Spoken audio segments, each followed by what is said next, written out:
सर्वेभ्यो नमो नमः। रामाय रामभद्राय रामचंद्राय वेधसे रघुनाथाय नाथाय सीतायाः पतये नमः। सही है। सर्वेभ्यो भूयांसी नमांसी। श्री सोमनाथ संस्कृत विश्वविद्यालय के द्वारा समायोजित रामायण एवं व्यक्तित्व विकास इस ऑनलाइन कार्यक्रम में आप सभी का स्वागत है। आज जो इस प्रोग्राम में जो व्याख्यान होने जा रहा है, उस व्याख्यान का शीर्षक है रामायण में सामाजिक भावना। आपको याद होगा कल प्रोफेसर विजय पंड्या जी के साथ में हमने रामायण में पारिवारिक भावना उसका हमने निदर्शन किया था, और किस तरह से वो जो परिवार है, वो परिवार भी हमारे व्यक्तित्व विकास की एक यूनिट हो सकती है, इकाई होती है, और किस तरह से रामायण में इस तरह की पारिवारिक भावना कही गई है, उसका हमने कल व्याख्यान सुना था। आज जो व्याख्यान होने जा रहा है, व्याख्यान भी अद्भुत है और व्याख्यानकर्ता भी स्वयं अद्भुत हैं। तो व्याख्यान है रामायण में सामाजिक भावना, और इस व्याख्यान को प्रदान करने के लिए जो आज हमारे बीच में उपस्थित महानुभाव हैं, उनका नाम है श्री कृणाल भाई जोशी महोदय। ऐसा कहा जाता है कि मुंडकोपनिषद में एक मंत्र कहा गया है कि परांची थाणी व्यत्रणत स्वयं भूहु तस्मात् परांग पश्यति नान्तरात्मानम। कि भगवान ने हमारी जो ये इंद्रियां हैं, आंख नाक कान, ये सभी के सभी इंद्रियां बाहर के विषयों को देखने वाली ही बनाई है। हम अपनी आंख से बाहर के विषय को देख पाते हैं, बाहर के रूप को देख पाते हैं, अंदर के अपने आप को रूप को इस आंख से कभी नहीं देख पाते हैं। कान से हम बाहर के शब्द को सुनते हैं, लेकिन अपनी अंतरात्मा के शब्द को नहीं सुन पाते हैं। तो स्वयं भू यानी परमात्मा ने इस इंद्रियों को बाहर की तरफ देखने वाला बनाया है, किंतु ऐसे परिस्थिति में भी कश्चित धीर प्रत्यगात्मानम ऐक्षत। कोई हजारों में कोई एक धीर होता है, ऐसा कोई एक विद्वान होता है, धीर होता है, जो अपने आप का जो अंदर जो हमारे अनाहत शब्द अभिव्यक्त होता है उसको भी सुन लेता है, जो बाहर की स्थूल दृष्टि नहीं है फिर भी रूप को देख लेते हैं। तो जो बाहर ऐसे स्थूल नेत्र नहीं है फिर भी सभी शास्त्रों का ज्ञान है और अथाह ज्ञान है ना। तो ऐसे जो वक्ता हैं आज हमारे श्री कृणाल भाई जोशी, वो यद्यपि प्रज्ञा चक्षु, यद्यपि बाह्य चक्षु नहीं है, किंतु फिर भी उनके कौन से चक्षु हैं? प्रज्ञा चक्षु हैं, ज्ञान रूपी ही उनका नेत्र है। उनका जितना क्या नाम है, अपने जो विषय में उनकी एक पकड़ है, जो उन्होंने उनका जो स्वाध्याय हुआ है, वह ये भी हमारा एक सौभाग्य भी है कि श्री सोमनाथ संस्कृत यूनिवर्सिटी से उनका स्वाध्याय हुआ है, और श्री सोमनाथ संस्कृत यूनिवर्सिटी से ही उनको पीएचडी विद्या वारिधि की वो उपाधि राज्यपाल श्री के द्वारा उनके हाथों से आपको प्रदान की गई थी। और आप प्रज्ञा चक्षु रहते हुए भी जो लौकिक चक्षुओं वाले जैसे सैकड़ों विद्यार्थी है, उनसे भी ज्यादा आप एक लौकिक दृष्टि से देखे तो अंक लाकर आपको वहाँ गोल्ड मेडल भी मिला था, यूनिवर्सिटी गोल्ड मेडल आपको मिला था, और गुजरात राज्य सरकार की तरफ से भी आपको कई पुरस्कार मिले हुए हैं। जो बेस्ट दिव्यांग पर्सन, इस तरह का भी आपको भारत सरकार की तरफ से भी अवार्ड मिला है। जो हमारे जो पूर्व राष्ट्रपति थे प्रणब मुखर्जी, उनके हाथों आपको अवार्ड मिला है। तो यानी एक इनका स्वयं कृणाल भाई जोशी जी का स्वयं व्यक्तित्व ही हमें शिक्षा देता है कि अगर साधन नहीं है फिर भी हम अपने लक्ष्य की प्राप्ति कर सकते हैं, है ना। इस तरह से साधन नहीं है उसके लिए रोने गाने की जरूरत नहीं। अगर हमारा लक्ष्य है, हम दृढ़ हैं, तो अपने लक्ष्य की अवश्य प्राप्ति कर सकते हैं। बहुत आपका जो व्याख्यानों का लाभ यूनिवर्सिटी को प्राप्त होता रहता है। रामायण और व्यक्तित्व विकास इस श्रृंखला में भी व्याख्यान प्रदान करने के लिए आपने अपना समय दिया, आपने अपना जो हम पर एक अनुग्रह किया है, उसके लिए मैं आपका आभारी हूँ। मैं आपका विश्वविद्यालय की तरफ से और इस कार्यक्रम का संयोजक होने के नाते आपका प्रणाम पूर्वक आपका स्वागत करते हुए, सभी प्रतिभागियों का मैं स्वागत करते हुए श्री कृणाल भाई जोशी जी से मैं निवेदन करूंगा कि आज का जो वक्तव्य है, उस वक्तव्य से हम सभी को लाभान्वित करें। और जैसा कि कार्यक्रम के अंत में थोड़ा हमारा समय रहेगा, तो आप प्रतिभागियों के कोई प्रश्न हैं तो उन प्रश्नों का भी हम उनके साथ में थोड़ा चर्चा भी करेंगे, प्रश्नोत्तरी के लिए भी थोड़ा समय रहेगा। तो मैं माननीय श्री कृणाल भाई जोशी जी से निवेदन करता हूँ कि वो अपना वक्तव्य हम सभी को प्रदान करें। धन्यवाद। गजाननं भूतगणाधिसेवितम्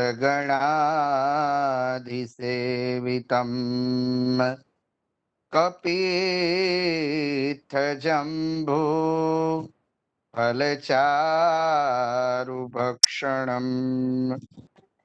उमासुतं शोकविनाशकारकम्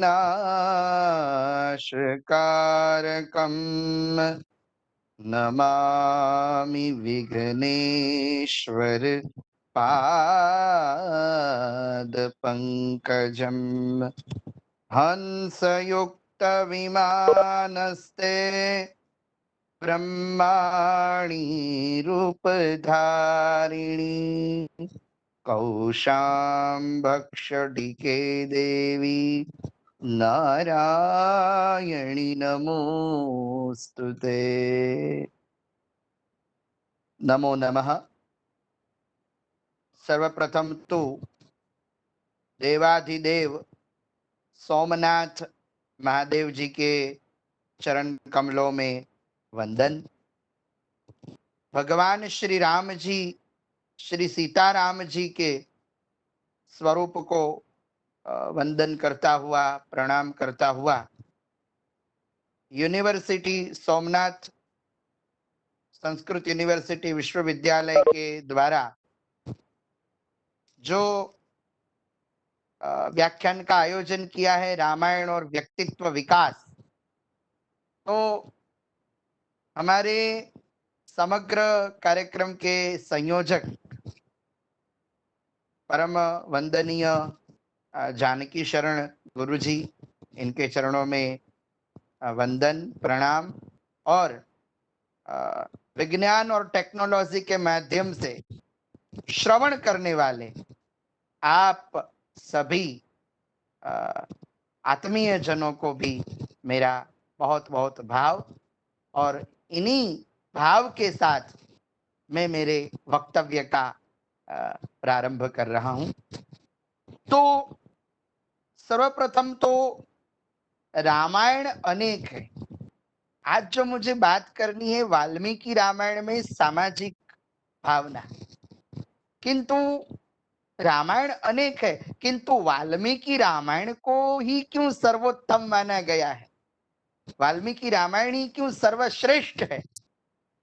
तो इनका एक कारण है कि जब महर्षि वाल्मीकि जी ने रामायण की रचना की तो उस समय रामायण काव्य को ब्रह्मा जी ने आशीर्वाद दिया।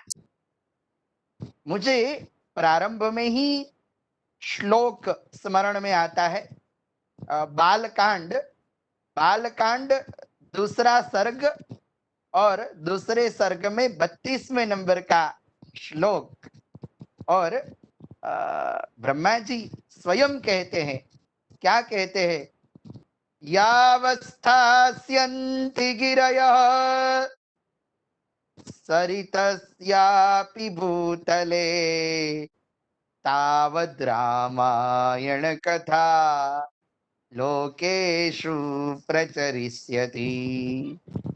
ब्रह्मा जी ने आशीर्वाद दिया है, यावस्थास्यन्ति गिरयः, जब तक पर्वत रहेगा, जब तक भूतल में गंगादि नदियां रहेगी, तब तक हे वाल्मीकि जी आपका काव्य अमर रहेगा, आपका रामायण अमर रहेगा। तो कहने का भाव ये है कि जिन्होंने सृष्टि का सर्जन किया है, पूज्य जानकी शरण गुरु जी तो वेदांत के भी ज्ञाता है। तो उपनिषद में एक मंत्र है, ब्रह्म देवानां प्रथमं संबभूव विश्वस्य कर्ता भुवनस्य भोक्ता। तो जिन्होंने सृष्टि का सर्जन किया है, इन्होंने आशीर्वाद दिया है कि रामायण आपका अजर अमर रहेगा भूतल पर। तो तब से ये वाल्मीकि रामायण की एक प्रधानता है। और रामायण में जो कांड है, जैसे हम कहते हैं बाल कांड, अयोध्या कांड, तो कांड शब्द का अर्थ क्या है?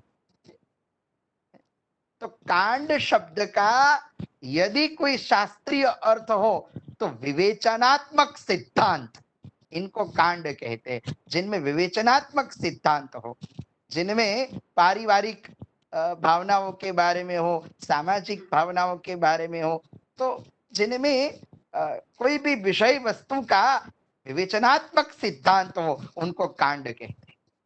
तो अब जो है कि मेरा मूल विषय है कि सामाजिक भावना।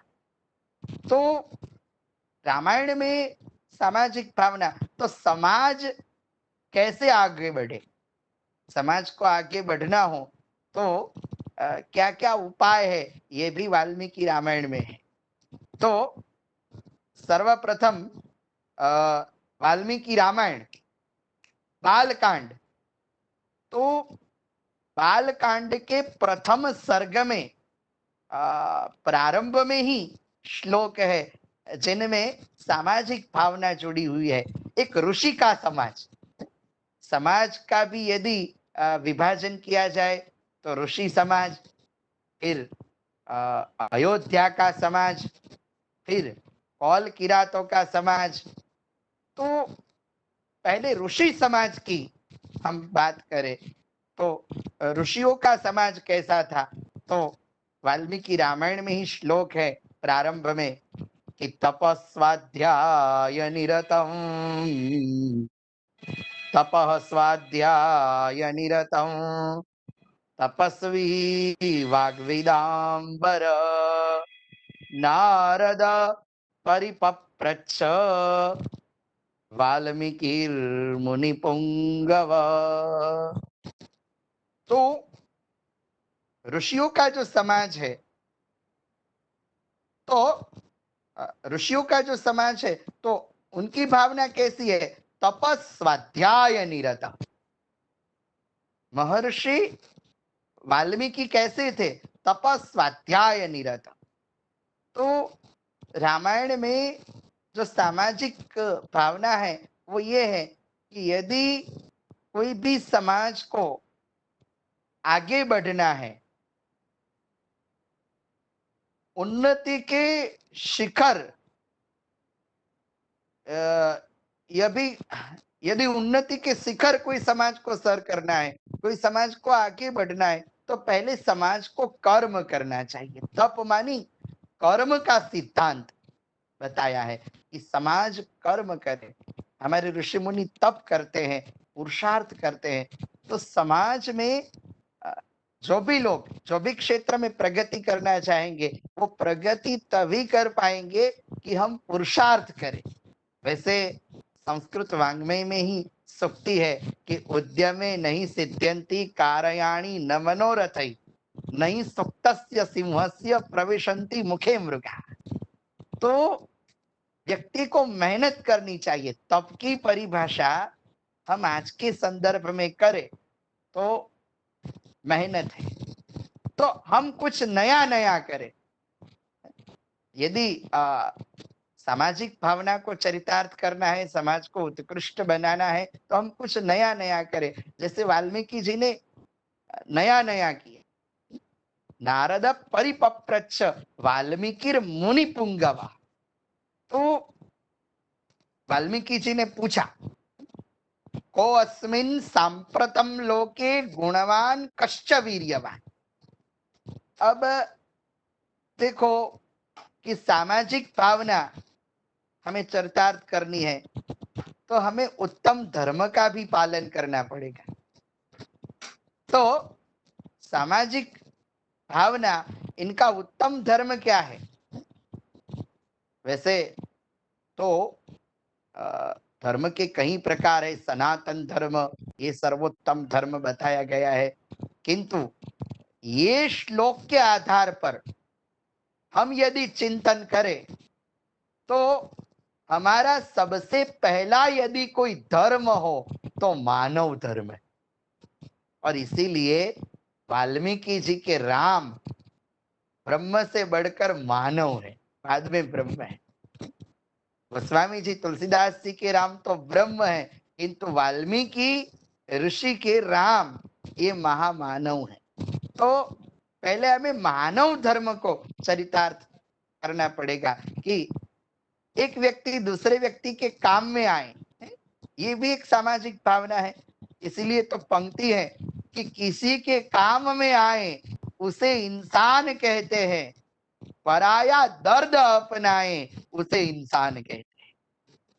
और हमारे वहां एक प्रार्थना भी है, हम प्रार्थना को गाते हैं, बहुत प्रचलित प्रार्थना है कि हम न सोचे हमें क्या मिला है, हम ये सोचे किया क्या है अर्पण, फूल खुशियों के बाटे सभी को, सबका जीवन ही बन जाए मधुबनो, अपनी करुणा का जल तू बहा के, कर दे पावन हर एक मन का होना। तो ऋषियों का समाज ऐसा था। ये श्लोक के आधार पर हम ये कह सकते हैं कि ऋषि मुनियों की भावना ऐसी थी कि हम न सोचे हमें क्या मिला है, हम ये सोचे किया क्या है अर्पण। ऋषियों का जो तप था, वो तपस्या करते थे, तो उनमें भी विश्व कल्याण की भावना थी, जो भावना वाल्मीकि जी ने रखी, और वही भावना के आधारभूत ये रामायण की रचना हुई। तो तपस्वाध्याय निरत, तो हमेशा वो पुरुषार्थ करते थे, कर्म करते थे, और उनकी भावना ये थी कि उदार चरिता नाम तू वसुधैव कुटुंबकम, तो विश्व सुखी रहे। जैसे वेदों में कल्पना की है कि तन में मनः शिव संकल्पमस्तु, हमारा जो मन है वो शुभ संकल्पों वाला हो। तो यही भावना ऋषि मुनियों की थी। तो ऋषियों का समाज कुछ ऐसा था। फिर सामाजिक भावना में संवेदना होनी चाहिए।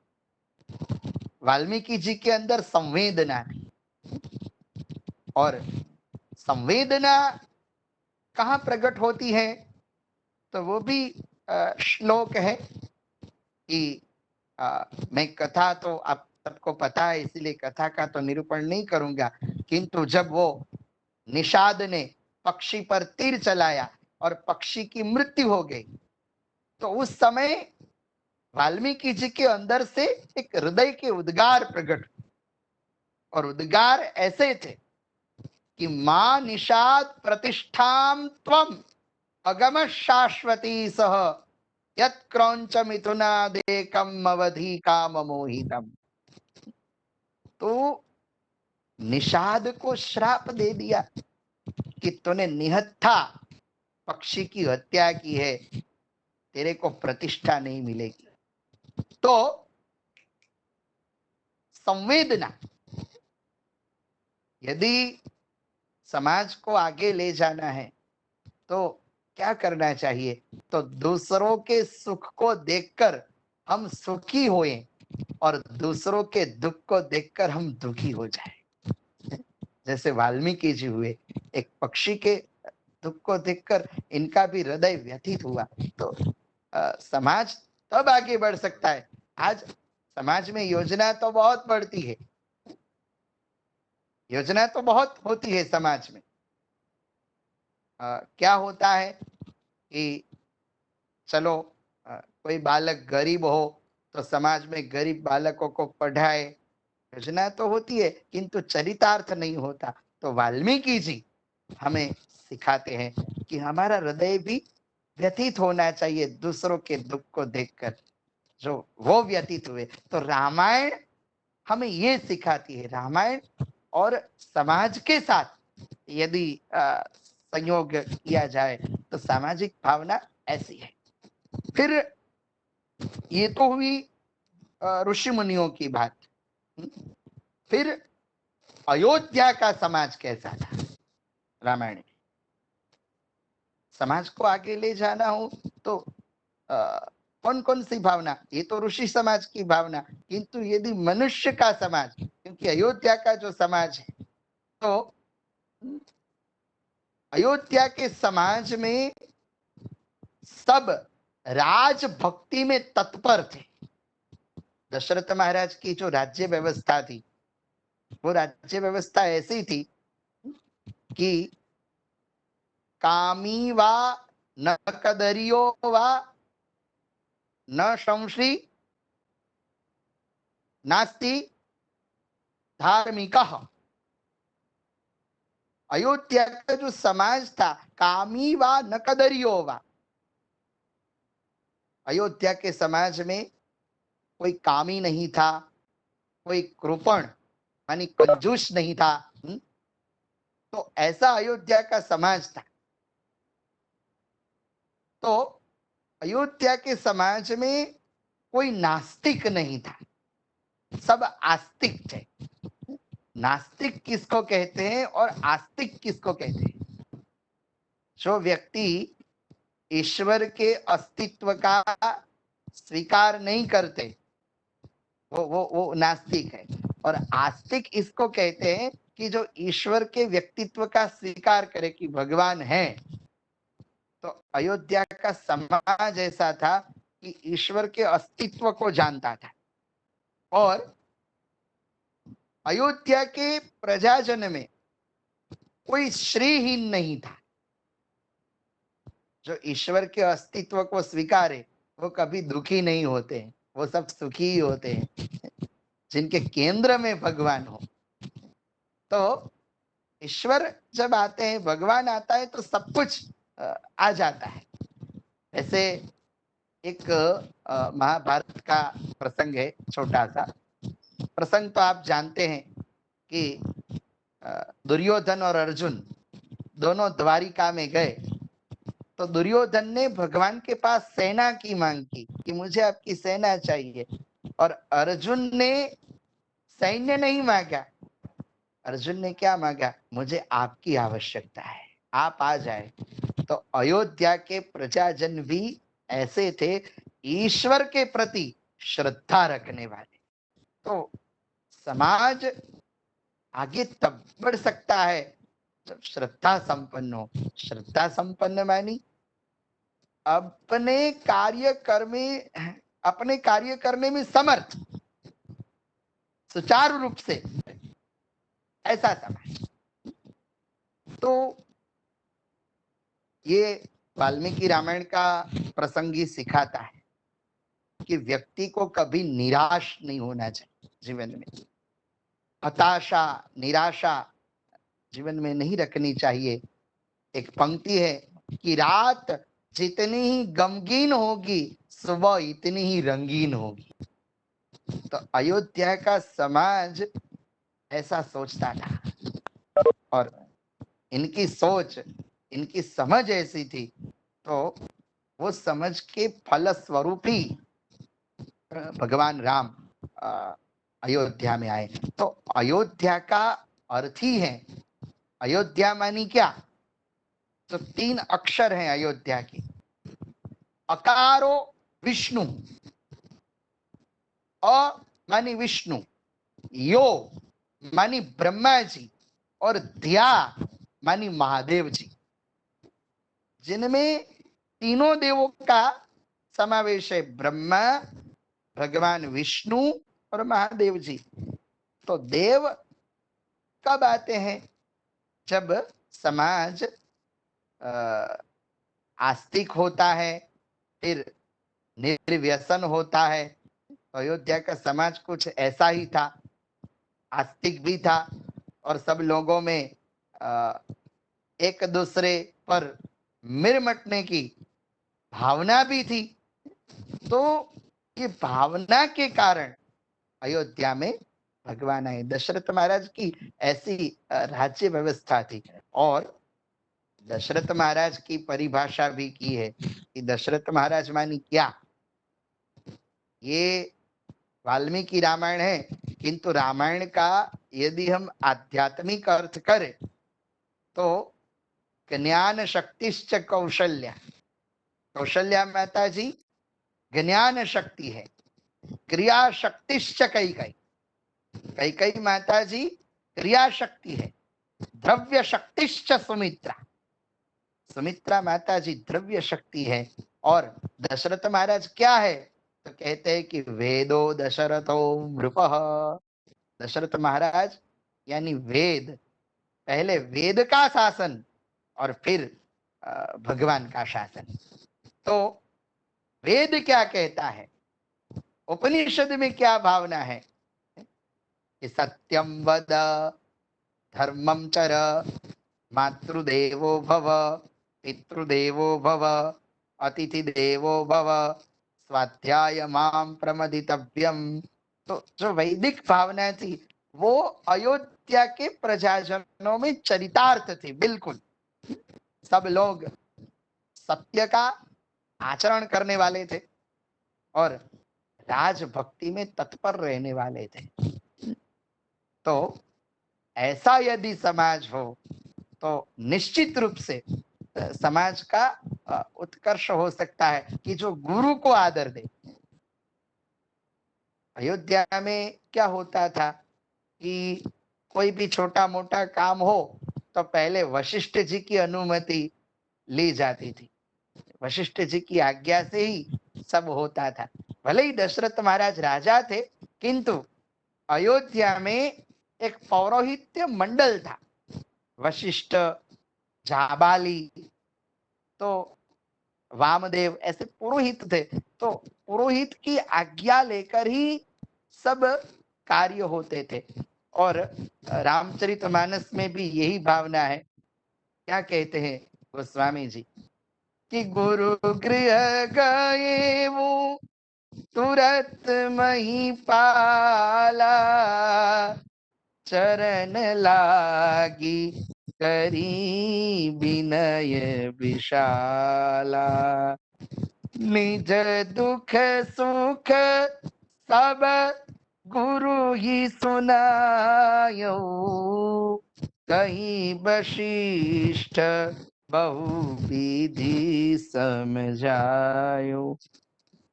महाराज दशरथ जी को पुत्र नहीं था तो वह दुखी हुए।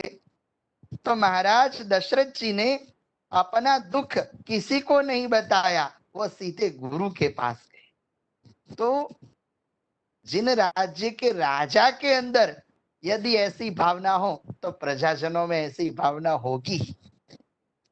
हमारे गुजराती साहित्य में एक पंक्ति है कि जे देशनो राजा व्यापारी एनी प्रजा भिखारी। तो कहने का भाव ये है कि राजा के अंदर जो अच्छी भावना होगी तो समाज के अंदर भी अच्छी भावना चरितार्थ होगी ही होगी। संस्कृत वाङ्मय में एक सूक्ति है कि हमको कहाँ जाना चाहिए, तो कहते हैं कि महाजनो ये न गतस्य पंथा, महाजन हमारे बुजुर्ग जो रास्ते पर जाए वही रास्ते पर हमें चलना चाहिए। तो राजा यदि अच्छे रास्ते पर चलेगा तो उनकी प्रजा, इनका समाज भी अच्छे मार्ग का अनुसरण करेगी। नहीं तो गुजराती में भी एक पंक्ति है कि नथी डीठी कदी भूख ने, छताए भूख पर बोले। व्यक्ति 1-1.5 घंटे भी भूखा न रह सके और फिर भूख पर भाषण दे तो समाज को क्या असर होगी। नथी डीठी कदी भूख ने, छताए भूख पर बोले, अनीतिमय भर्યું जीवन, सभाમાં પાછો નીતિ પર બોલે, પરાઈ નારીને देखी, પરાઈ નારીને देखी, નયન જેના આમ તેમ ડોલે, સભા મધ્ય ઉભો થઈને પાછો ब्रह्मचर्य पर बोले। तो कहने का भाव ये है कि हम जो बोले वो ही हमारे अंदर चरितार्थ होना चाहिए। तो अयोध्या का समाज कुछ ऐसा था कि जो बोलता था वही उनके अंदर चरितार्थ था। तो जीव की 3 दशा है, मुक्त दशा, मुमुक्ष दशा और बद्ध दशा। तो रामायण में 3 नगर है। 3 नगरों को इन तीनों दशाओं में विभाजित किया जा सकता है। अयोध्या मानी जीव की मुमुक्ष दशा, मिथिला मानी जीव की मुक्त दशा, और लंका मानी जीव की बद्ध दशा। तो अब हमको ही निश्चित करना पड़ेगा कि हमको कौन सी दशा में रहना है। बद्ध दशा में रहना है, मुमुक्ष दशा में रहना है, या फिर मुक्त दशा में रहना है। तो ये अयोध्या का समाज है। फिर एक रामायण में सामाजिक भावना यदि हमको देखनी हो तो कौल किरातों के अंदर सामाजिक भावना हम देख सकते हैं कि कौल की रात कैसे थी। जब भगवान श्री राम जी वन में गए तो चित्रकूट में कौल किरातों ने भगवान श्री राम जी को प्रणाम किया, वंदन किया। तो भगवान ने कहा कि मैं आपके साथ मित्रता नहीं रख सकता। और मैं मित्रता क्यों नहीं रख सकता? कि आप हिंसा करते हैं, आप गहने लूटते हैं, इसलिए मैं आपके साथ मित्रता नहीं रखूंगा। तो उस समय कौल किरातों ने संकल्प किया कि प्रभु आज से हम हिंसा नहीं करेंगे, आज से हिंसा बंद, किंतु प्रभु हम लूटना चालू ही रखेंगे। तो भगवान ने कहा कि हिंसा नहीं करेंगे और लूटना शुरू रखेंगे, आप क्या लूटेंगे? तो कौल किरातों ने बताया कि प्रभु पहले तो क्या था कि हम सब आपके, पहले तो हम सब गहने लूटते थे, आभूषण लूटते थे, किंतु अब हम गहने नहीं लूटेंगे। अब तो हम अरस परस मिलकर आपका प्रेम लूटेंगे, आपका प्यार लूटेंगे, किंतु लूटना शुरू ही रखेंगे। तो व्यक्ति कोई भी कार्य करे तो दिशा बदल दे अपनी।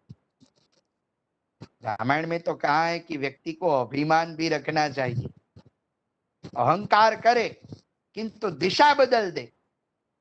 जैसे सुतीक्षण जी ने मांगा भगवान के पास कि अस्य अभिमान जाऊं जनी भोरे, मैं सेवक रघुपति पति मोरे। मुझे अभिमान दीजिए। और अभिमान मुझे क्या दीजिए? कौन सा अभिमान? तो कहा कि मैं भगवान का और भगवान मेरे। तो ऐसी दिशा यदि बदल जाएगी तो निश्चित रूप से जो समाज है वो उत्कृष्ट प्रगति करेगा। तो एक सामाजिक भावना कौल किरातों के जीवन में है। और फिर यदि हम रामायण में सामाजिक भावना में नारी समाज की हम चर्चा करें तो नारी समाज में तो वाल्मीकि जी ने तो कहा है, पहले तो हम ये समझे कि ये रामायण भगवान राम जी की कथा कहाँ है। वाल्मीकि जी ने तो रामायण नहीं लिखा। रामायण में ही श्लोक है, वाल्मीकि ऋषि ने क्या कहा? सीताया चरितम महत्। मैं तो सीता का चरित्र वर्णन कर रहा हूं। तो नारी समाज कैसा था उस समय? तो इनका प्रकृष्ट उदाहरण सीता जी है। और उत्तरकांड में एक श्लोक है, उत्तरकांड में 42वें सर्ग में एक सीता जी का निवेदन है कि जब सगर्भा अवस्था हुई सीता जी की, तो ऐसा एक वर्णन है कि सगर्भा अवस्था में स्त्रियों को कोई इच्छा हो तो वो इच्छा की पूर्ति की जाती है। तो नारी को कौन सी अपेक्षा और इच्छा रखनी चाहिए, जैसे कि उनके बालक का भी विकास हो सर्वांगी, तो ये भाव सीता जी से हमें सीखने को मिलता है।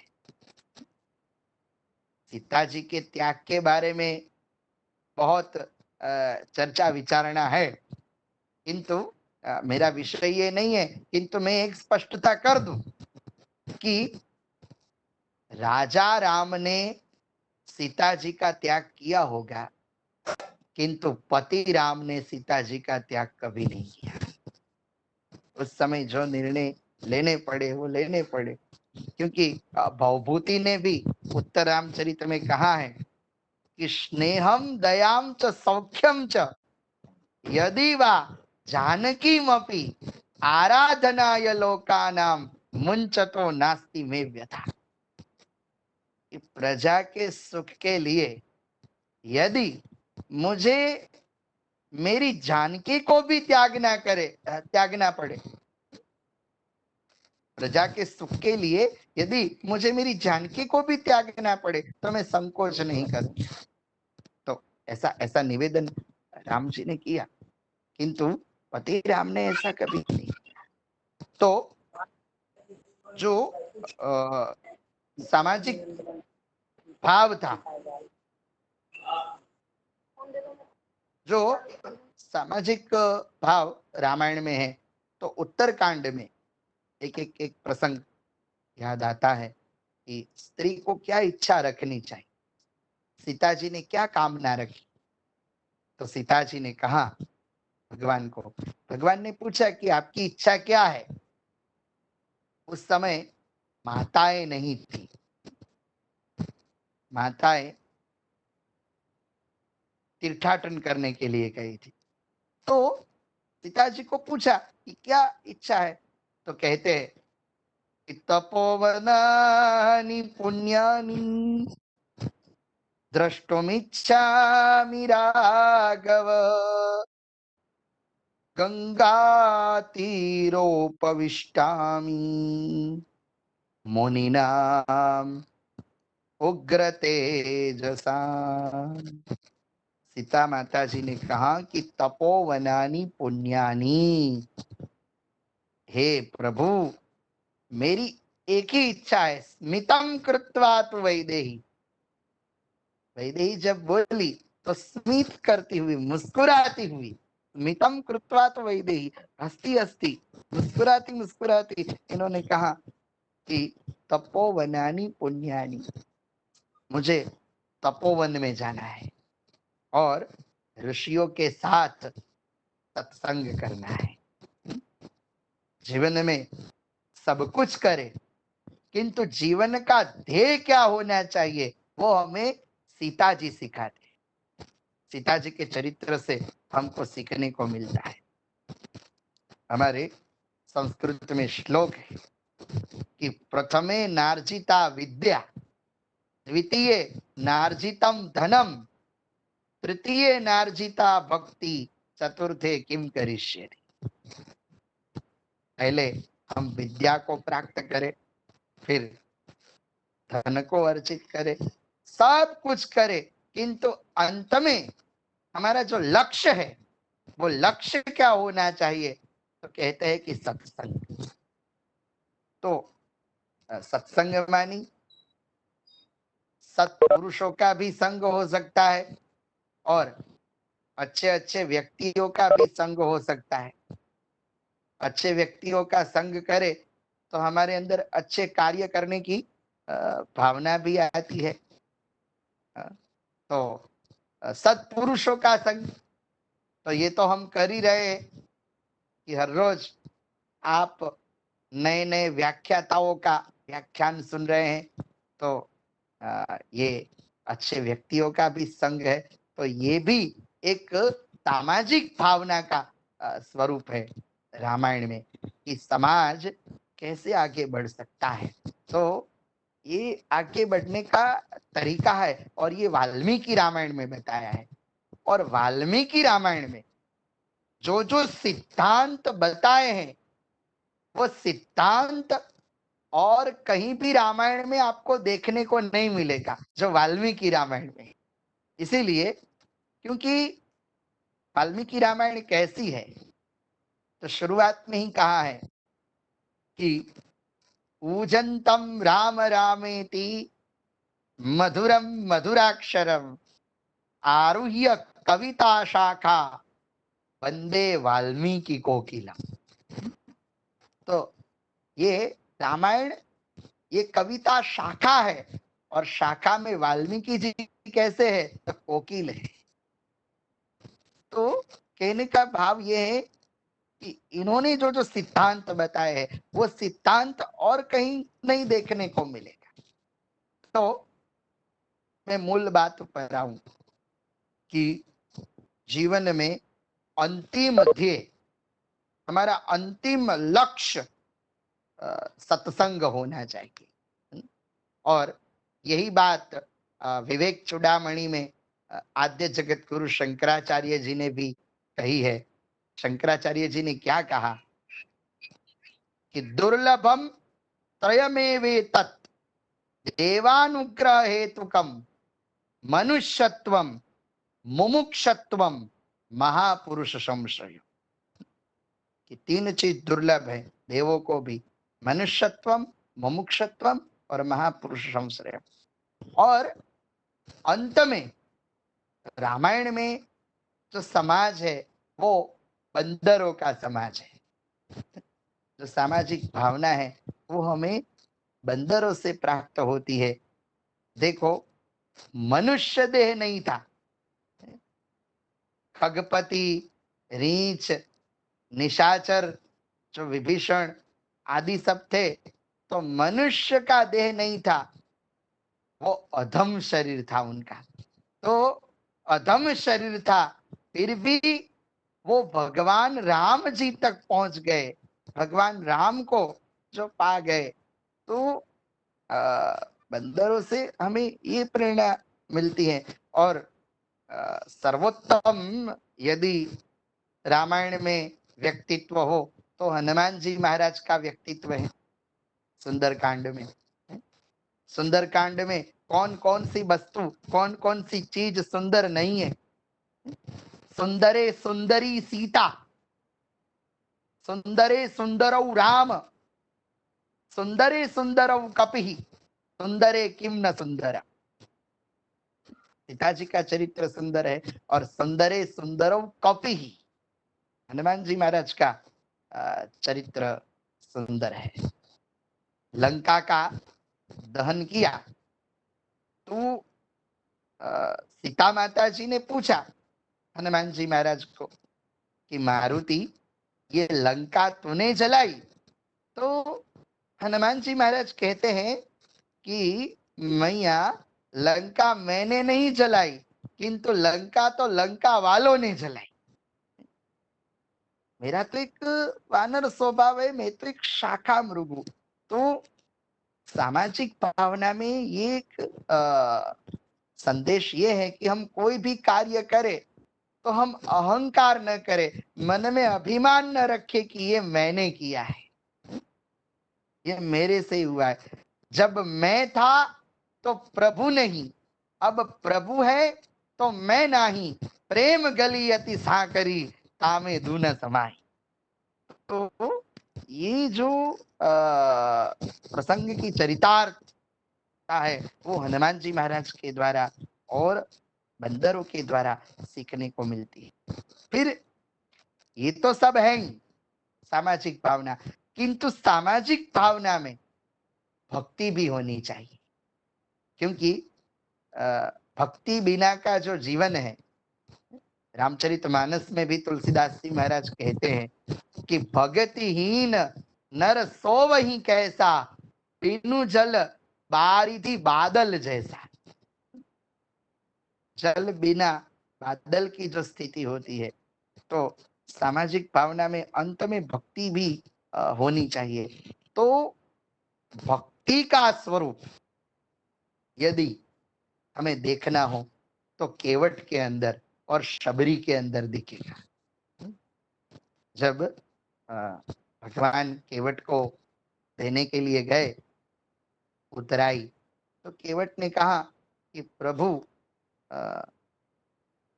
मैं गंगा का खिवैया हूं, आप भवसागर के खिवैये हो। न्याय से न न्याय लेत, धोबी से न धोबी, देके मजूरिया, ये जाति को न बिगाड़िए। प्रभु आए मोरे घाट, तो पार मैंने उतार दियो, अब मैं आऊंगा तोरे घाट, तो पार मोही उतारी। तो ये जो समाज की वर्ण व्यवस्था है, जो गीता जी में प्रतिपादित किया है कि चातुर्वर्ण्य मया श्रेष्ठ गुण कर्म विभाग, तो जो चारों वर्ण हैं, ब्राह्मण, क्षत्रिय, वैश्य और सेवक, ये वर्ण व्यवस्था है वो कैसी होनी चाहिए, इनका उत्कृष्ट यदि कोई उदाहरण हो तो वाल्मीकि रामायण है। वाल्मीकि रामायण में हमने देखा कि ब्राह्मण भी कैसे तेजस्वी थे। तो अयोध्या में कोई भी कार्य होता था तो इन्हीं की आज्ञा से दशरथ जी करते थे।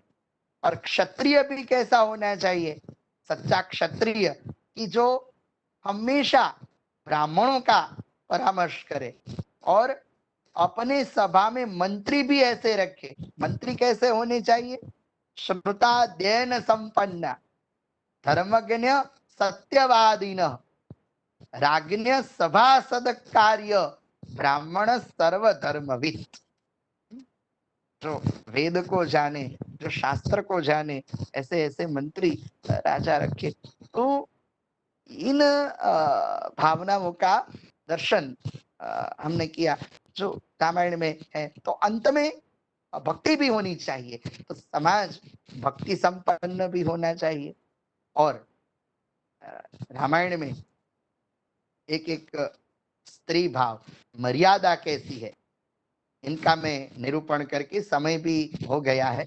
तो एक प्रसंग है कि जब भगवान श्री राम जी वन में गए तो कौल किरातों ने भगवान श्री राम जी का सम्मान किया, स्वागत किया।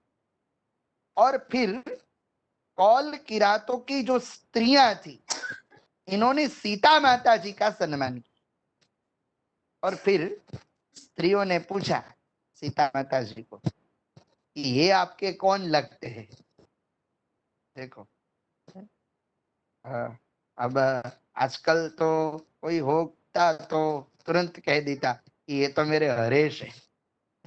तो उस समय सीता माता जी को पूछा कि ये आपके कौन लगते हैं। सीता माता जी ने कहा कि जिनके हाथ में धनुष बाण है ये मेरे देवर है, और उनके बाजू में जो बैठे हैं वो उनके बड़े भाई है। तो ऐसी मर्यादा रामायण में थी। और इसीलिए वाल्मीकि रामायण में तो हम कह सकते हैं कि हमें निज धर्म पर चलना सिखाती है रोज रामायण।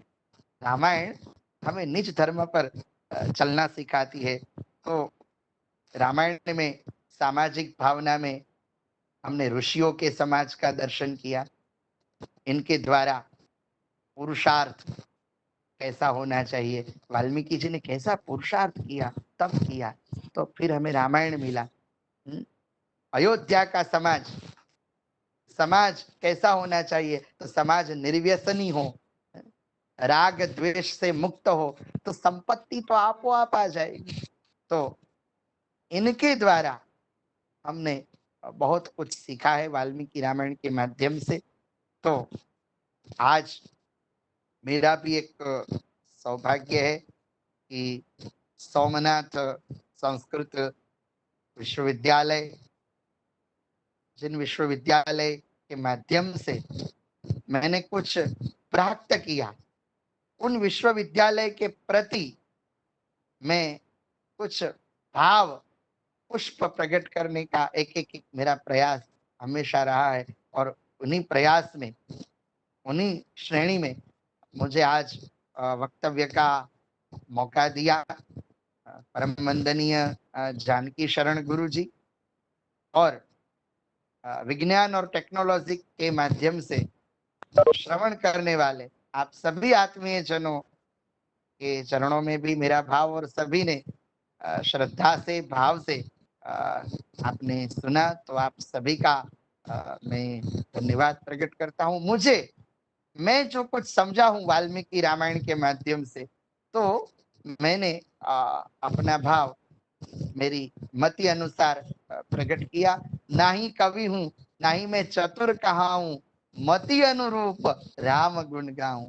और तुलसीदास जी महाराज भी कहते हैं कि जो बालक कह तो तरी बाता, सुनत मुदित मन पितु और माता। और अंत में ये कोविड-19 की परिस्थिति है, तो आज के व्याख्यान से हम एक ही संदेश लें। मैंने पहले ही कहा था कि वाल्मीकि के राम मानव हैं और तुलसी जी के राम ब्रह्म है। वाल्मीकि के राम ब्रह्म तो है ही है, ऐसा नहीं है, किंतु मानव है। शुरुआत में ही कहा, को अस्मिन सांप्रतम लोके गुणवान कष्ट वीर्यवान। मुझे मानव का चरित्र निर्माण करना है। तो ये जो परिस्थिति है कोविड-19 की, उस परिस्थिति में यदि हमको कोई धर्म निभाना हो तो हम क्या धर्म निभाए? तो हमारा एक ही धर्म है, मानव धर्म। हम एक दूसरे को काम में आए, एक दूसरों का हम सहयोग करें, यही भावना वाल्मीकि रामायण में है। तो उन भावना सब में चरितार्थ हो। इन्हीं शब्दों के साथ वाणी रूपी पुष्प सोमनाथ महादेव जी के चरणों में और भगवान श्री राम जी के चरण कमलों में समर्पित करता हुआ वाणी को विराम दे।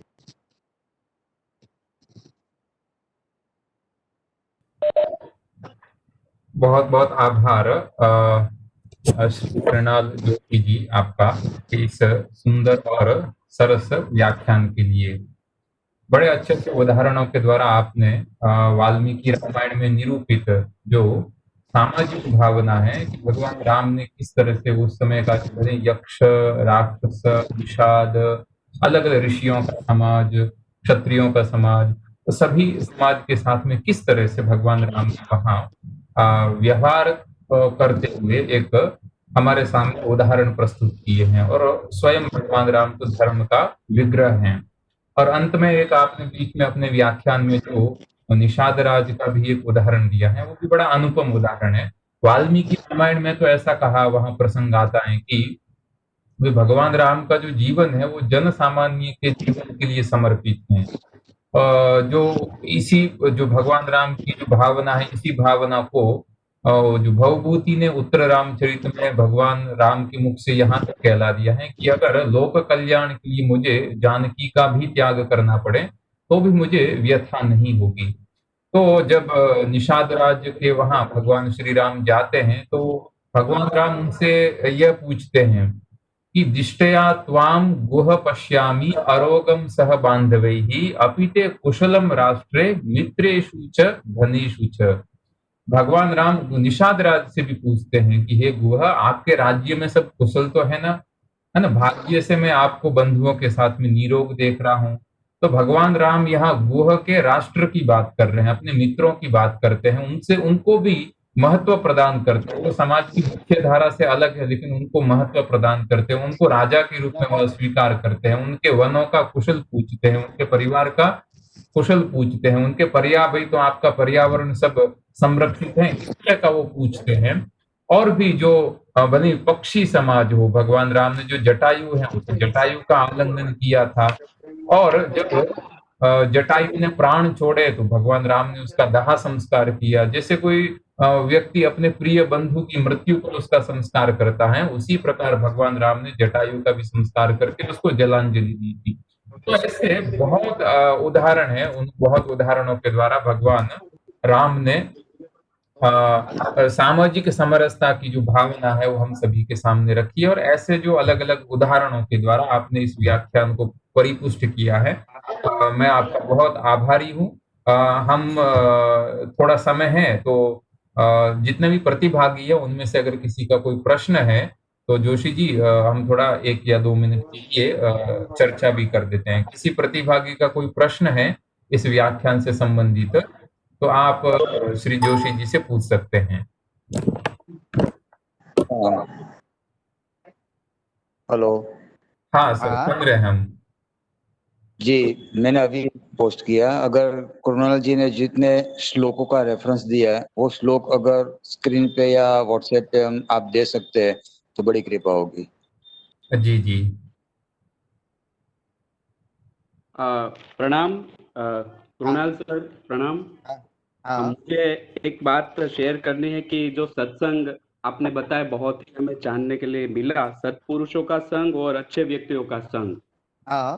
तो इसमें मैंने कहीं सुना था कि सत यानी आत्मा, यानी सत और असत दो है।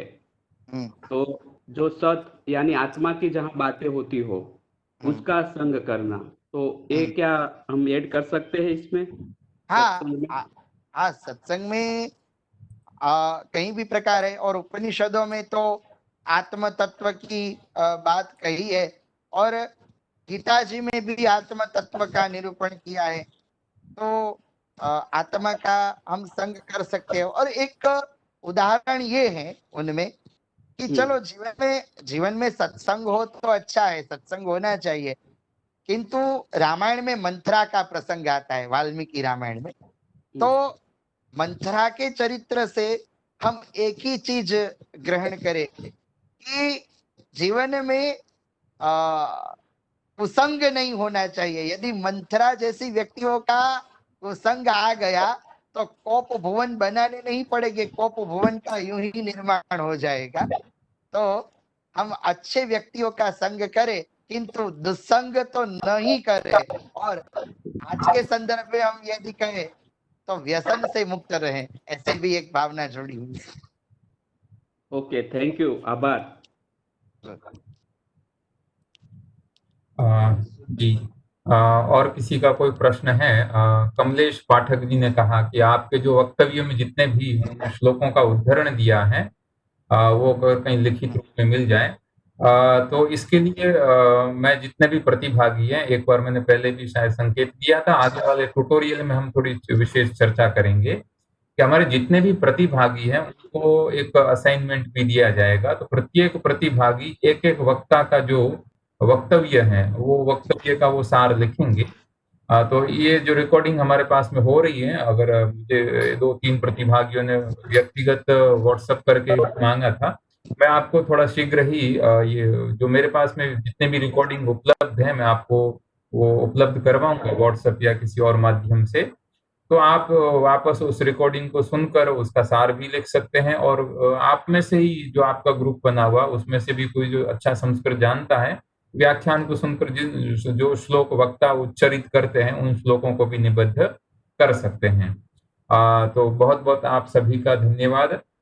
श्री विशेष रूप से श्री कृणाल भाई जोशी जी, आपका बहुत बहुत आभार विश्वविद्यालय की तरफ से इस कार्यक्रम में विशेष व्याख्यान देने के लिए। मैं आपका प्रणाम पूर्वक आपके प्रति अपना धन्यवाद ज्ञापित करता हूं। आप सभी प्रतिभागियों का भी धन्यवाद।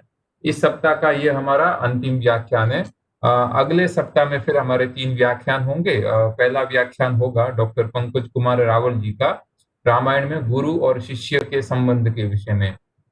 और दूसरा व्याख्यान होगा मंगलवार को हमारे प्रोफेसर गोपबंधु मिश्रा जी, जो हमारे इस यूनिवर्सिटी के वाइस चांसलर है। और आपको याद होगा कि हमारा इस कार्यक्रम का जो चौथा व्याख्यान था, जो रामायण में वर्णित जीवन मूल्य, उसमें उन्होंने व्याख्यान किया था। इस बार उनके व्याख्यान का विषय रहेगा, हम जो बार बार सुनते हैं कि राम राम राज्य की जो एक कॉन्सेप्ट है, तो वस्तुतः है क्या राम राज्य का कॉन्सेप्ट, तो उसके बारे में बड़ा उनका अच्छा पीपीटी के द्वारा व्याख्यान होगा। आप सभी उसमें अवश्य उपस्थित रहिए।